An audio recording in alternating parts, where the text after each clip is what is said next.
जी, sir जो इस देश के शांति प्रिय समुदाय हैं, क्या उनको ये समझ नहीं आता मेरा कि वो इज़राइल ऑब्जेक्शन है रोहन, मेरा ऑब्जेक्शन है। आप उन्हें शांति प्रिय नहीं बोलेंगे, क्योंकि अभी भी इस देश में हिंदी मीडिया देखने वाले लोगों को सरकाज़म समझ नहीं आता है। तो मैं आपसे अनुरोध करूंगा कि उनको, यदि आप समर्थन नहीं करते तो उनको शांति धूर्त कहकर संबोधित करें, क्योंकि शांति दूत कहलाने लायक वो लोग नहीं है, क्योंकि वो एक नारा विशेष लगाते हुए पूरे विश्व के अंदर आतंक फैलाते हैं। और लोग बोलते हैं कि आतंकवाद का कोई धर्म नहीं होता। आतंकवाद का धर्म भी होता है, आतंकवाद का संप्रदाय भी होता है, आतंकवाद का रंग भी होता है, और देश की जनता बखूबी इस चीज को समझती है। तो मेरा आपसे अनुरोध है कि आप उनको शांति धूर्त कहकर बुलाएंगे, शांति दूत नहीं बोलेंगे। स्वरा भास्कर इस देश के अंदर रहती हुई, स्वरा भास्कर की आंखें बंगाल में फूट जाती हैं, स्वरा भास्कर की आंखें केरला में होते हुए एट्रोसिटीज हिंदूज के ऊपर फूट जाती हैं, पर स्वरा भास्कर को जो है हजारों मील दूर जो है पैलेस्तीन के लोगों के लिए छाती में दूध उतर आता है। तो क्या आज इन लोगों की दोहरी मानसिकता के खिलाफ ये एक वैचारिक जिहाद है? आज हम इस देश में कितने प्रकार के जिहाद से लड़ रहे हैं। आज हम जो है लव जिहाद से लड़ रहे हैं, लैंड जिहाद से लड़ रहे हैं, सांस्कृतिक जिहाद से लड़ रहे हैं, वैचारिक जिहाद से लड़ रहे हैं। आज इस प्रकार का जिहाद हमारे ऊपर थोपा जा रहा है, और ये जो सो कॉल्ड लिबरल्स हैं, वो लोग इस जिहाद के सबसे बड़े जो है पैरोकार हैं। तो आज आपने देखा होगा तमाम लोगों को आज जो है फिलिस्तीन के, अरे भाई मैं कहता हूं, अगर तुम्हें फिलिस्तीन से जो है इतनी ज्यादा मोहब्बत है तो तुम एक चार्टर्ड प्लेन करो और जाकर फिलिस्तीन में उतर जाओ। आपको मैं याद दिलाना चाहूंगा, इस देश की तुष्टीकरण की राजनीति, इस देश में तुष्टीकरण ने किस प्रकार से, तुष्टीकरण की दीमक इस देश की जो है मानवीय सभ्यता, मानवता, सद्भावना को लीलने पर तली हुई है। आपने खबर सुना कि एक नर्स, एक भारतीय मूल की नर्स, जो इजराइल के अंदर हमास द्वारा दागे गए रॉकेट की चपेट में आकर मर जाती है। और मैं आपकी चैनल के माध्यम से देश की जनता के लिए जानकारी के लिए बता दूं कि केरल के मुख्यमंत्री ने उसके लिए संवेदना में लिखा, पर उनको लगा कि ये जो है मेरे मुसलमान वोट बैंक को जो है कहीं ना कहीं दुखी करेगा, तो उन्होंने जो है सुबह का ट्वीट किया हुआ, दोपहर को वो ट्वीट डिलीट कर दिया। और सबसे बड़ा रुदाली गैंग एनडीटीवी, आप उसकी हेडलाइन उठाकर जो है जाकर देखेंगे तो वो लिखता है कि भारतीय मूल की जो नर्स है वो इजरायली रॉकेट हमले में जो है मर गई। चर्चा करेंगे जो बंगाल में हालात थे उस पर। किसी भी देश के बॉलीवुड सेलिब्रिटीज या जो बुद्धिजीवी गैंग था उसने एक ट्वीट करना जरूरी नहीं समझा, और वही अब जब इजराइल और फिलिस्तीन के बीच में मामला चल रहा है तो तुरंत उनका फिलिस्तीन के समर्थन में ट्वीट आ जा रहा है। उस इजराइल के खिलाफ ट्वीट आ रहा है जिन्होंने हमारी मदद हर वक्त करी है, जो इजराइल हमारे साथ हर वक्त खड़ा रहा है, उसके खिलाफ ट्वीट कर रहे हैं बॉलीवुड सेलिब्रिटीज हो चाहे इस देश के शांति प्रिय समुदाय के लोग हों। चर्चा करते हैं इस पर वेद शर्मा जी से कि आखिर ये सेलेक्टिव रवैया जो है अपने देश में एक वर्ग के साथ हो तो चुप्पी, और बाहर किसी देश में शांति प्रिय समुदाय के साथ कुछ हो जाए तो यहां तक रोना रोने लगते हैं लोग। चर्चा करते और आपको बताते हैं वेद शर्मा क्या सोचते हैं और किस तरीके से देखते हैं। वेद जी, पहला सवाल तो मेरा यही रहेगा कि ममता बनर्जी वहां के जो गवर्नर है उनकी बिल्कुल भी रिस्पेक्ट नहीं कर रही हैं।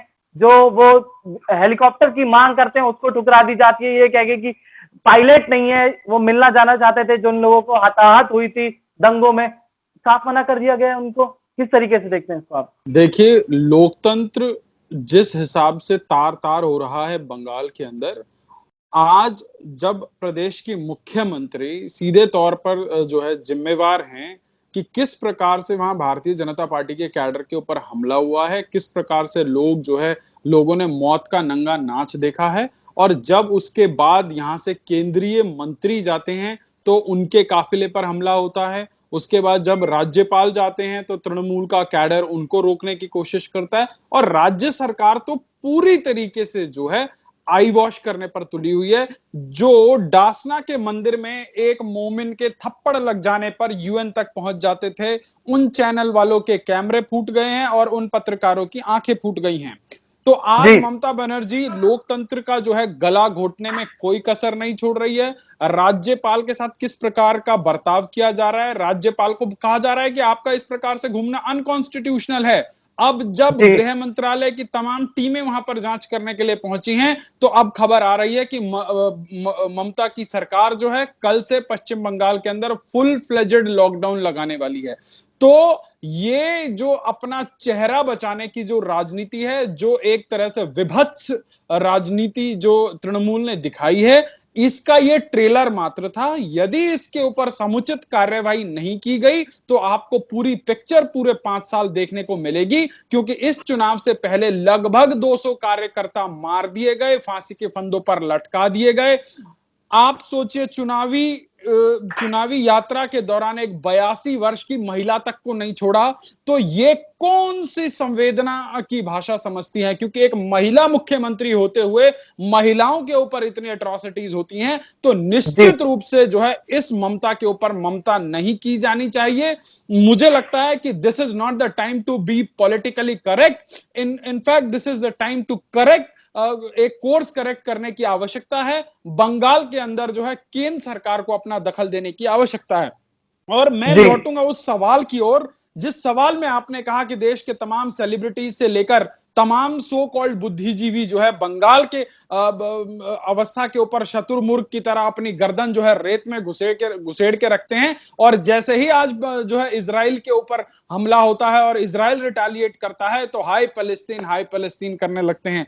आपको इनकी जो है क्रोनोलॉजी समझनी पड़ेगी कि इस देश के अंदर एक शांति धूर्त समाज है। मैं उसको शांति जी दूत नहीं, शांति धूर्त कहकर आपके चैनल के माध्यम से संबोधित करूंगा, क्योंकि उस समाज के अंदर चाहे पीएचडी किया हुआ हो, चाहे पंचर लगाने वाला हो, उसको विश्व के किसी भी कोने में अपने जो है समाज के व्यक्ति के साथ जो है खड़े होने की पड़ी रहती है, beyond boundaries, beyond constitution, beyond country.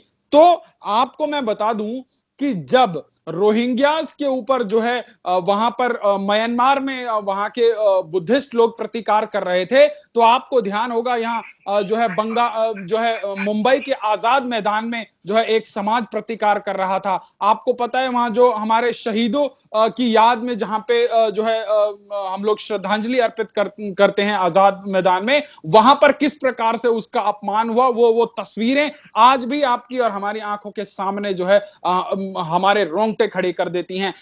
जी जी बिल्कुल सर, मैं बात करूंगा कि जो इजराइल का मामला है, इजराइल हमारे देश के लिए हर वक्त आगे खड़ा रहा है।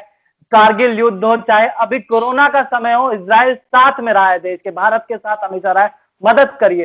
पर कुछ लोगों के लिए, जिनको आप शांति धूर्त कह रहे हैं, वो लोगों के लिए क्या धर्म जरूरी है अपने देश से पहले? कि जब धर्म पर बात आई तो एक्टिवेट हो जाना, जब इजराइल इतनी मदद कर रहा वो चीज भूल जाना? देखिए रोहन, मैं आपकी जानकारी के लिए पुख्ता कर दूं, फिलिस्तीन के इतिहास में एक बहुत बड़ा नेता हुआ, उसका नाम था यासिर अराफात।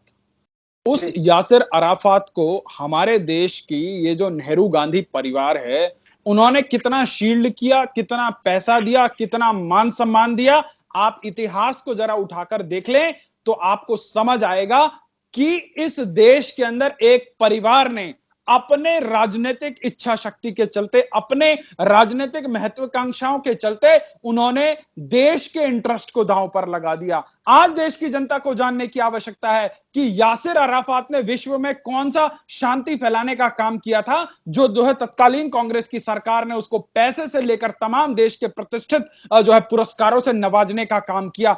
आज देश का कोई पत्रकार जो है जाकर 10 जनपद के आगे जो है एंटोनियो माइनो से पूछने की हिम्मत नहीं करता कि आप किसके साथ हैं। अभी खबर आ रही थी कि कल जो है कांग्रेस का कोई बयान आया है कि वो कह रहे हैं कि यूनाइटेड नेशन को जो है इजराइल और उसके बीच में जो है फिलिस्तीन के बीच में मध्यस्थता करनी चाहिए। क्यों करनी चाहिए भाई? और तुम्हारे पेट में क्यों दर्द होता है? क्या तुम्हारी भी कोई फ्रेंचाइजी फिलिस्तीन में है क्या, जिसके लिए तुम्हारे पेट में दर्द होता है? तो आज आपको समझने की जरूरत है, इस देश में शांति धूर्तों को खुश करने के लिए यह नेहरू गांधी परिवार किसी भी हद तक जा सकता है। चाहे वो फिलिस्तीन का मामला हो, चाहे वो हमास हो, चाहे बोको हराम हो, चाहे आईएसआईएस हो। आज मैं आपसे सवाल पूछना चाहता हूं, क्या आपने इरफान पठान को आईएसआईएस का जो है कहीं पे कंडेम करते हुए देखा है आपने? अभी अफगानिस्तान में इतना बड़ा बम धमाका हुआ जहां स्कूल में बच्चियां जो है कई सैकड़ों बच्चियां मर गई। आपने इरफान पठान या उसकी जमात के किसी व्यक्ति को इस आतंकवाद के क्रूर चेहरे का विरोध करते हुए सुना? आपने इस देश के किसी सो कॉल्ड जो है मुस्लिम सिविल सोसाइटी के रहनुमा को उन आतंकवादी हमलों के खिलाफ बोलते हुए सुना? बिल्कुल नहीं सुना। और उसके बाद इस देश के अंदर सत्यमेव जयते जैसे कार्यक्रम चलाकर जो है देश को नसीहत देंगे। अरे भैया, अपने घर में तुमसे अपना परिवार नहीं संभलता और पूरे देश को सत्यमेव जयते के माध्यम से तुम जो है उपदेश देने चले। वाह वाह। तो ये जो बॉलीवुड वाले लोगों का दोहरा चरित्र है, वो जो है सुशांत के मर्डर से लेकर आज तक उसकी चिता की आग ठंडी नहीं हुई है। लोगों के दिलों में वो आग दधक रही है। और ये बॉलीवुड के भांड, ये लोग इस देश के अंदर किस प्रकार की दोहरी मानसिकता को अपनी फिल्मों के माध्यम से जो है किस प्रकार का जो है देश की महिलाओं का अश्लील चित्रण करते हैं। अभी मैं आपको एक छोटा सा उदाहरण बताता हूं। एक महिला, एक हीरोइन है, नाम है ऋचा चड्ढा जी, और वो किस प्रकार के रोल करती हैं पूरे देश को पता है। और वो एक पत्रकार के पीछे पड़ गई कि जो है उन्होंने उनका कोई जो एक कॉज था, गेट मी अ बेड करके उनका एक कॉज था। जब उन्होंने उसके ऊपर एक प्रश्न किया तो उसको जो है फेमिनिस्ट जो है जो नारीवादी के जो ठेकेदार हैं वो उनके ऊपर टूट के पड़े। तो आज इन लोगों के खिलाफ बोलने की जरूरत है। आज हमारे समाज के अंदर एक समस्या क्या हो गई कि हमारा एरोगेंस और हमारा इग्नोरेंस, और हम जो प्रोएक्टिव होने की बजाय जो हम रिएक्टिव होते हैं, ये इन कमी कमजोरियों का फायदा उठाकर ये वामपंथी लोग, ये जो है लिब्रांडू लोग, ये हमारे समाज के अंदर एक ऐसी जो है सोच को पेनिट्रेट करने पर तुले हुए हैं जो हमारी जो आज की ये युवा जनरेशन है उसके लिए खतरनाक होती जा रही है। जी सर, मेरा आखिरी सवाल रहेगा आपसे, क्या चाइना से जो अपने देश में कुछ लोग बैठे हैं जिनकी हमने बात करी अभी तक, क्या इनसे क्या चाइना का कोई चाचा भतीजे का रिश्ता है क्या? जो ये लोग वहां पर जो यूगर मुस्लिमों के साथ होता है उस पर चाइना के खिलाफ एक शब्द नहीं बोला जाता इन लोगों से, एक बार भी उसका जिक्र नहीं करता कोई, आगे कोई ट्वीट नहीं करता है, इस पर क्या कहना चाहेंगे आप? देखिए, ये लोग अपनी सहूलियत की राजनीति करते हैं, सहूलियत के हिसाब से एजेंडा चलाते हैं।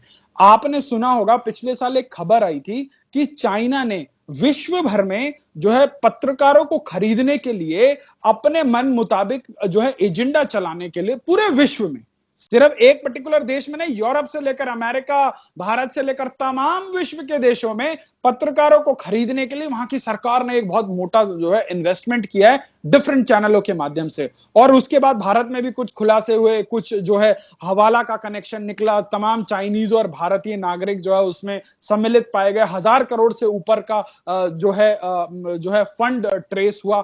तो आज समझने की जरूरत है कि ये चाइना के पैसों पर पलने वाले लोग कौन हैं। आज आप मजे की बात सुनिए, चाइना ने पूरे विश्व को कोरोना दिया, सब जानते हैं, पर आज कोई पत्रकार, चाहे भारत के अंदर हो चाहे भारत के बाहर हो, कोई ये कहने की हिम्मत नहीं जुटा रहा है कि this is a Wuhan virus, this is a Chinese virus. पर मजे की बात सुनिए, अभी जो है जैसे ही भारत जो है इस पेंडेमिक में आया, अभी पिछले 15-20 दिनों के अंदर इस देश के अंदर बड़े बड़े जो है पत्रकार जो है इंडियन वेरिएंट करके खुद से लिखने लगे। सोचिए, आप अपने देश को डिफेंड करना तो छोड़िए, आप अपने देश को ऐसे मुश्किल की घड़ी में आप जो बाहर का एजेंडा है, बाहर के लोगों का एजेंडा है, उसको आप कहीं ना कहीं अपने देश के अंदर पेनिट्रेट कर रहे हैं। आपको ये the Quint, print, liar, wire, इन सब के ऊपर एक स्टडी करने की आवश्यकता है। आपने एक बहुत बड़ा नाम सुना होगा इस देश में पत्रकारिता में, जो अपने आप को स्वयंभू पत्रकार कहते हैं, नाम है शेखर गुप्ता। यही वो लोग हैं जो कभी जो है आज से 2 महीने पहले लिखते थे कि जी यहाँ पे कोई जो है यहाँ की जो केंद्र सरकार है ओवर पोजेसिव हो रही है। अभी एनडीटीवी के अंदर जो है रवीश कुमार एक दिन प्राइम टाइम कर रहे थे और वो लिखते हैं कि क्या भारत सरकार वैक्सीन बनाने की जल्दबाजी तो नहीं कर रही है। अब सुनिएगा, ध्यान से सुनिएगा, इस देश के अंदर कितनी विषैली मानसिकता के लोग हैं। कांग्रेस के तमाम नेताओं ने यह कह दिया कि जो ये भाजपा की वैक्सीन है हम नहीं लगवाएंगे। सपा के राष्ट्रीय अध्यक्ष माननीय टोटी चोर श्री अखिलेश यादव जी ने जो है जाके पब्लिक में बोल दिया कि ये जो है भाजपा की वैक्सीन है हम नहीं लगवाएंगे। आप सोचिए, इनके घर में वैक्सीन बनती है क्या? या इनके घर से कोई वैज्ञानिक है, या ये सपा वाले लोग लाल टोपी वाले बंदरों के लिए कोई अलग सी वैक्सीन बना रहे हैं? तो इस प्रकार की जिहादी मानसिकता लेके ये लोग देश के अंदर अराजकता फैलाना चाहते हैं। आज देश एक ऐसी कठिन परिस्थिति में है जहां आपको केंद्र की सरकार के साथ कंधे से कंधा मिलाकर, क्योंकि आपने राजनीति तो इसी देश के लोगों में करनी है ना, आपको बांग्लादेश पाकिस्तान से वोट तो मिलने नहीं वाले। तो आज जहां आपको सरकार के साथ कंधा मिलाकर चलने की जरूरत थी, आज इस देश के अंदर कमलनाथ कांग्रेस की मीटिंग लेता है और वो ये बोलता है कि आज ऐसी स्थिति में सरकार को कैसे घेरा जाए। ये वही 10% कट वाला मंत्री है जो अपने कैबिनेट मंत्री होते हुए कोई भी काम 10% कमीशन लिए बगैर नहीं किया करता था, पर देश के प्रधानमंत्री के लिए जो है झूठी झूठी हेडलाइन लिखने में जो है सारे लोग मशगूल हैं। तो आज आपकी हमारी जिम्मेवारी है एक ऑल्टरनेट मीडिया के माध्यम से कि इस देश के अंदर इस प्रकार के दोगले लोगों को जो है भरपूर तरीके से एक्सपोज किया जाए। जी जी जी, बहुत बहुत शुक्रिया।